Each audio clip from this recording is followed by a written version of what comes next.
মানুষের একটা বিশেষ প্রবৃত্তি হলো তারা কখনো নিজেকে নিয়ে সন্তুষ্ট হন না, কখনো নিজেকে নিয়ে প্রসন্ন হন না।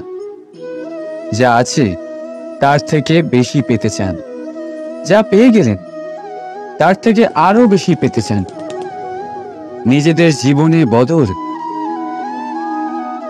পরিবর্তন আনতে চান। আর এই প্রবৃত্তি এই সংসারের সবচেয়ে মহান,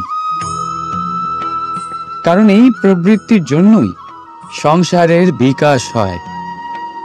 কিন্তু এই বদলের জন্য মানুষ তার খোঁজে থাকেন যা তার জীবনে বদল আনতে পারবে, তাকে পথ দেখাতে পারবে, তার জীবনে পরিবর্তন আনতে পারবে।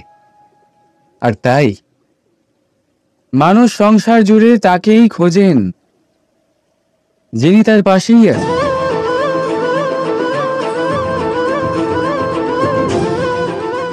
বলুন তো কে? যদি কেউ আপনার জীবন বদলাতে পারে তবে তাকে আয়নায় দেখুন। আপনি নিজেই সে যে নিজের জীবন বদলাতে পারে, নিজেই নিজের পথপ্রদর্শক হতে পারেন, জীবনে বদল আনতে পারে, পরিবর্তন আনতে পারে। তাই চিনুন নিজের অন্তরের শক্তিকে, আর এটা বিশ্বাস করুন যে এই সংসারে আপনার থেকে বেশি শক্তিশালী আর কেউ নেই। জীবন বদলে যাবে আপনার। আর অন্ধবিশ্বাস নয়, আত্মবিশ্বাসের হাত ধরুন। আপনার সমস্যা আপনা থেকেই দূর হয়ে যাবে। তাই ভালোবেসে বলুন, রাধা রাধা। প্রদীপ জ্বালানোর কাজ বড়ই আনন্দদায়ক। উজ্জ্বলতার এই শিখা যেন আত্মার মধ্যে গিয়ে মনে উল্লাস ভরে দেয়।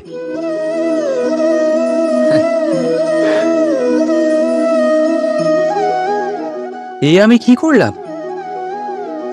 আমি একে নিভিয়ে দিলাম, অথচ এই দিয়েই আমি অন্য প্রদীপগুলি জ্বালিয়েছিলাম।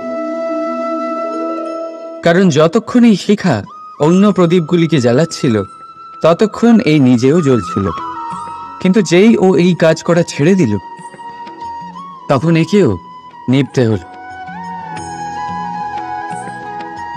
বুঝলেন? সেরকমই জীবন হলো উজ্জ্বলতা দেওয়ার আরেক নাম।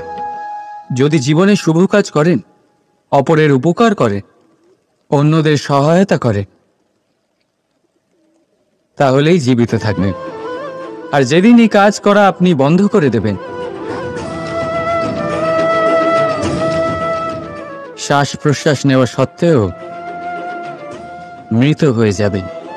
তাই যতক্ষণ শ্বাস চলছে আশারূপী উজ্জ্বলতা ছড়াতে থাকুন। বিশ্বাস করুন,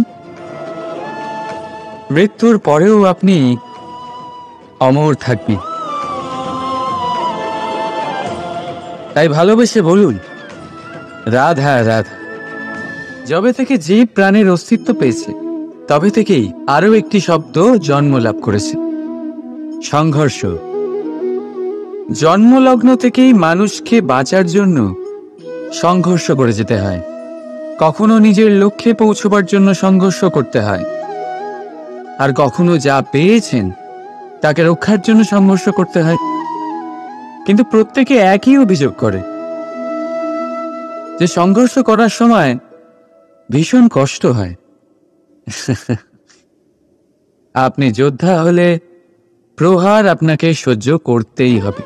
সাঁতার শিখতে হলে জলে আপনাকে প্রবেশ করতেই হবে। পায়ের তলায় তাদেরই কড়া পড়ে যারা রোজ হাঁটেন, আর যারা হাঁটেন তারা নিজেদের লক্ষ্যে অবশ্যই পৌঁছন। তাই মনে রাখবেন,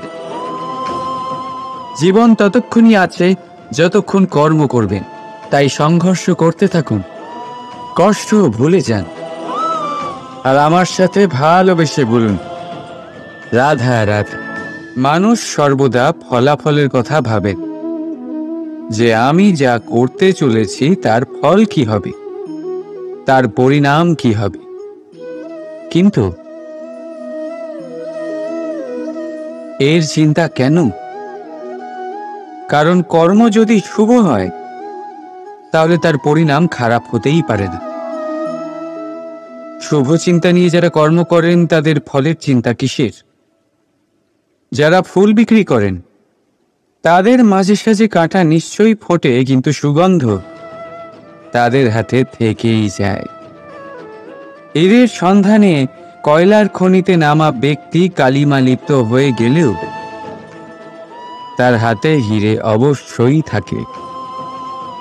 তাই শুভ চিন্তা নিয়েই কর্ম করে যান, পরিণাম শুভই হবে। আর ভালোবেসে বলুন, রাধা রাধা। মন, মানুষ, মান, এই তিনেরই প্রারম্ভ ম দিয়ে হয়, তাই না? কিন্তু আজ আমরা কথা বলবো মানের বিষয়। মানই সেই ভাব যা আমাদের মনকে সন্তুষ্ট করে। এই কলসিতে ভরা জলের মতন, যে জল এই পাত্রতে থাকার দরুন এর অস্তিত্ব বজায় থাকে। এবার মান থেকে আসে আত্মসম্মান আর অভিমান, আর এই দুইয়ের মধ্যে তফাৎ অনেক। যে জল এই পাত্রের মধ্যে সংরক্ষিত তা হলো আত্মসম্মান, যা আমাদের মনের সম্বল, অবলম্বন, যা এই পাত্রের মধ্যে শীতল থাকে আর যিনি পান করেন তাকেও শীতল রাখে। আর যে জল এই পাত্রের বাইরে উথলে পড়ে তা হলো অভিমান, যা বাইরের উত্তাপে বাষ্প হয়ে উবে যায়। সর্বদা মনে রাখবে, আত্মসম্মান আপনাকে দৃঢ় করে, আপনাকে শক্তি প্রদান করে, আর অভিমান আপনাকে দুর্বল করে দেয়। তাহলে কি হতে চান আপনি? আত্মসম্মানী নাকি অভিমানী? সিদ্ধান্ত আপনার। রাধা রাধা। সমস্যা। প্রত্যেকের জীবনেই সমস্যা আসা যাওয়া করে, আর প্রত্যেক মানুষ সমস্যা আসার পর তার সমাধান খুঁজতে উঠে পড়ে লাগেন। কিন্তু যখনই সমস্যার সমাধান হয়ে যায়, আমরা সুপ্রসন্ন হয়ে যাই এবং অসাবধানও হয়ে যাই। আমাদের মনে হয় যে আমরা সম্পূর্ণরূপে সমস্যার অন্ত করেছি, কিন্তু কোথাও না কোথাও একটা ছোট্ট বীজ রয়েই যায়, আর সেই বীজ আমাদের অসাবধানতার ছত্রছায়ায় বড় হতে থাকে, আর তারপর মহা সংকট হয়ে আবার আমাদের উপর আক্রমণ করে। এই সংকট যে কোনো রূপে আসতে পারে, কোনো শত্রুর রূপেও আসতে পারে, বা কোনো মহামারীর রূপেও আসতে পারে। সেই জন্য সবসময় সাবধান থাকাই উচিত, কারণ অসাবধান হলে কি হয়, আমাদের সুরক্ষা চক্রে একটা ছেদ উৎপন্ন হয়, আর আমাদের শেষ করতে পারে এমন এক বাণ সেই ছেদ বিন্দু হয়ে আমাদের হৃদয়ে প্রবেশ করতে পারে। তাই যে কোনো সমস্যার সমাধান করুন, জয়ী হন, উৎসবও পালন করুন, কিন্তু সাবধানে থাকবেন। আসুন আর আমার সাথে ভালোবেসে বলুন, রাধা রাধা। কর্ম, ধর্ম আর কর্তব্য, এই তিনটি একে অপরের সাথে জড়িত। আর অনেক সময় এই তিনটি পালন করতে করতে আমাদের সেই ব্যক্তির সামনে গিয়ে দাঁড়াতে হয়, তার বিরুদ্ধেই যেতে হয়, যাকে আমরা সব থেকে বেশি ভালোবাসি। কিন্তু সেইখানে এই যুদ্ধ কোনো ব্যক্তিগত যুদ্ধ থাকে না, এ হলো কর্ম, ধর্ম আর কর্তব্যের যুদ্ধ। এটা সরল নয়, অত্যন্ত কঠিন হয় তার সম্মুখীন হওয়া যাকে আমরা সব থেকে বেশি সম্মান করি।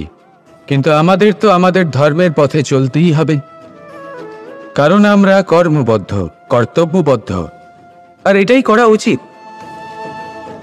শুধু এটুকু মনে রাখবেন, যদি আপনার উদ্দেশ্য শুভ হয়, আপনার ভাবনা শুভ হয়, আপনি যদি কর্ম, ধর্ম আর কর্তব্যের পথে অগ্রসর হন, তাহলে এই প্রক্রিয়াতে যদি আপনাকে আপনার আরাধ্যেরও সামনে দাঁড়াতে হয়, তাহলেও আপনার কোনো ক্ষতি হবে না।